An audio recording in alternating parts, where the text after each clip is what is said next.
Au nom de la région, d'abord, je voudrais vous remercier de votre participation de façon générale aux journées de professionnalisation et à celle-ci en particulier. Tu l'as dit, elle a un enjeu particulier qui est d'essayer de positionner au mieux les outils de la professionnalisation et le rôle d'Aquitaine Cap Métiers. Ce que je voudrais dire en introduction, c'est plusieurs choses. D'abord, la région est extrêmement attachée à la question de la qualité et de l'efficience et des actions et des structures de formation en Aquitaine. Donc c'est pour ça que la région a confié à Aquitaine Cap Métiers la mise en œuvre d'un dispositif de professionnalisation. En même temps, nous avons conscience d'exercer, je dirais aujourd'hui, peut-être de couvrir qu'une partie probablement des enjeux. La professionnalisation de l'activité elle-même, de l'activité de formation professionnelle, de l'activité d'accueil et d'accompagnement. Là, il y a un enjeu particulièrement important dans la période actuelle où on assiste quand même à un certain nombre de transformations du champ de la formation professionnelle avec le développement de nouvelles technologies, surtout l'accès plus direct des apprenants aux connaissances qui fait que ça repositionne probablement le rôle des formateurs, le rôle des accompagnants et que ça réinterroge les métiers. Deuxième champ, la professionnalisation des organisations. Donc la professionnalisation des organisations, là aussi, on ne peut pas dire qu'on l'ait investi très fortement dans les dernières années, ce qui ne veut pas dire que vous ne l'avez pas investi dans vos organisations spécifiques.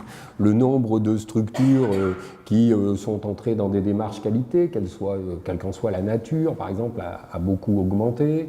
Les préoccupations des uns ou des autres sur comment mieux organiser le travail au sein de vos structures, vous les partagez tous au quotidien. Donc, mais peut-être que là, on a à mieux vous accompagner.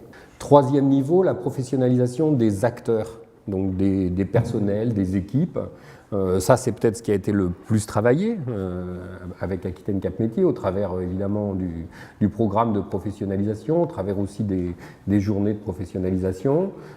Là, il s'agit de former les professionnels et les outils de formation, vous les connaissez, qui vont de la formation initiale à la formation professionnelle continue, qu'elle soit sur des cycles longs, des cycles courts.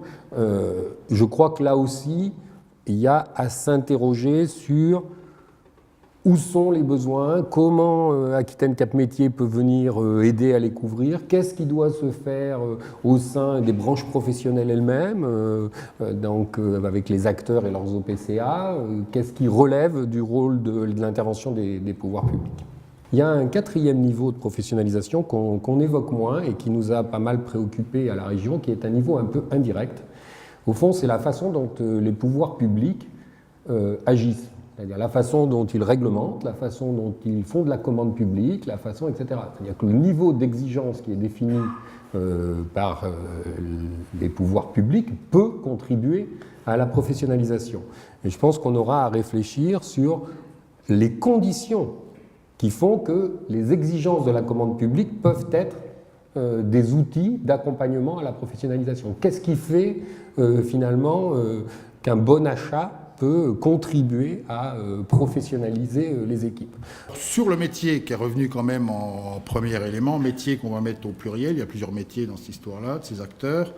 On est revenu assez rapidement sur la notion d'identité, la nécessité de s'identifier au métier, et puis tout ce qui vient derrière, l'envie, la motivation, c'est-à-dire ce que les mêmes formateurs reprochent souvent à leurs apprenants, disant il n'est pas motivé, ou il manque d'envie, ou voilà, on se pose la même question en se disant finalement, dans ce métier-là, on ne peut pas ne pas le faire avec envie, et en tout cas, il faut une véritable motivation pour pouvoir accompagner et s'accompagner soi-même dans l'évolution et l'identité que l'on porte. Alors, autour de ça, un premier point qui est apparu assez redondant, c'est la nécessité d'être en capacité d'analyser sa pratique. C'est-à-dire que le premier acteur de sa professionnalisation, finalement, c'est le professionnel.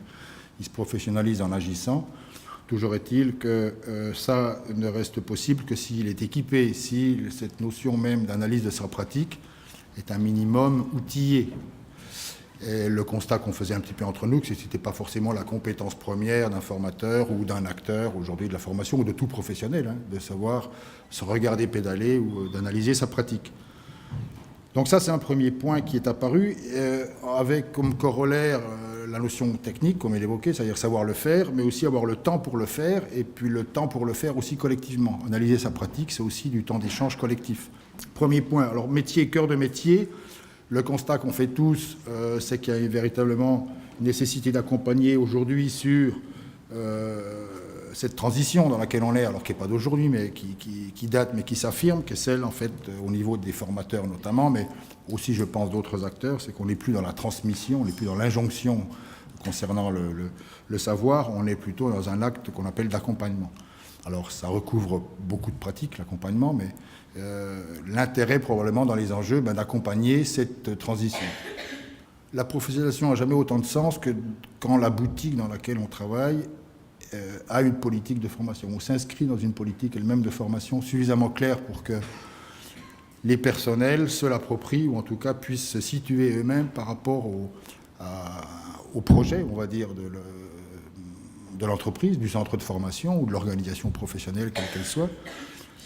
Et ça, c'est pas qu'on doute, c'est qu'on dit que tout le monde n'est pas forcément structuré aujourd'hui en mode projet, où les choses ne sont pas forcément suffisamment claires pour que les personnels se situent dans leur propre cheminement au processus de professionnalisation. Là, l'enjeu, ce serait quoi ? Ce serait peut-être de penser, je dirais, peut-être dans les prérequis, ou même pas forcément en termes de prérequis, mais en tout cas de pouvoir faire resituer à chacun, quand il vient en formation, notamment ici, comment se situe ce choix de formation par rapport au choix de sa structure, quoi. On s'est posé des questions à travers différents ateliers. Alors, ce qui ressort principalement de ces ateliers, c'est très globalement une envie de poursuivre ce qui est engagé depuis bon nombre d'années avec Aquitaine Cap Métiers, mais probablement d'innover, de rechercher des pistes qui permettent de mieux faire ou d'aller encore plus loin dans ce qui relève de ces temps d'échange et de professionnalisation. Alors, même si au travers des ateliers, on est passé par des questionnements de fond sur ce qui permettrait, je dirais, d'attirer, on en revient assez globalement à dire quels que soient les métiers sur lesquels on est finalement chez ces différents acteurs, il y a une communauté d'intérêts et de compétences qui nous permet de se réunir et d'avoir ensemble, je dirais, suffisamment d'éléments à partager pour que tout cela puisse constituer le fond de la professionnalisation. Un autre point qui est ressorti de façon aussi saillante, c'est de dire que la professionnalisation des acteurs, elle tient aussi à la professionnalisation, ou en tout cas au projet que mènent les différents appareils, qu'ils soient de formation ou d'orientation. Donc ça, même si ça ne dépend pas d'Aquitaine Cap Métiers, mais c'est vrai que ça permet aussi d'insuffler l'envie, ou en tout cas la volonté de s'inscrire pour ces organismes-là dans des projets de cette nature-là, et de venir s'appuyer donc sur Aquitaine Cap Métiers pour renforcer ou leur plan de formation ou les différentes politiques qu'ils mènent dans leur structure. Qu'est-ce qui est ressorti d'autre? Même si on n'a pas insisté, oui, sur les nouvelles technologies, parce que de toute façon elles sont là, donc elles ne sont plus aussi nouvelles que ça, mais on sent bien qu'elles font partie d'un contexte qui doit nous permettre bien aussi d'innover, à la fois dans les modalités de formation, et puis de former aussi les acteurs à utiliser ces mêmes technologies à l'avenir. Autre point encore qu'on a entendu dans les différents ateliers, la nécessité probablement d'accompagner ces métiers qui restent, somme toute, assez solitaires, de formateurs ou même de conseillers, puisqu'on se rend compte que les difficultés que les uns et les autres peuvent évoquer, ils les rencontrent dans ces temps de face à face ou dans ces temps d'accompagnement ou de médiation. Elle a aussi nécessité probablement d'innover sur des accompagnements qui ne passent pas forcément par des formations inter comme on les a vécues jusqu'à maintenant, ou des formations inter mais dans d'autres modalités, sur des modèles peut-être plus courts, plus interactifs. On a même été jusqu'à s'imaginer des horaires ou des créneaux en tout cas qui permettaient de travailler sur des séquences plus courtes. Voilà, donc il y a beaucoup de choses à imaginer. Il y a eu beaucoup de questions, il y a eu quelques réponses. Moi, l'esprit, le ton m'a paru très collégial et très sympathique. En tout cas, je pense qu'il y a là des pistes pour trouver des solutions d'avenir.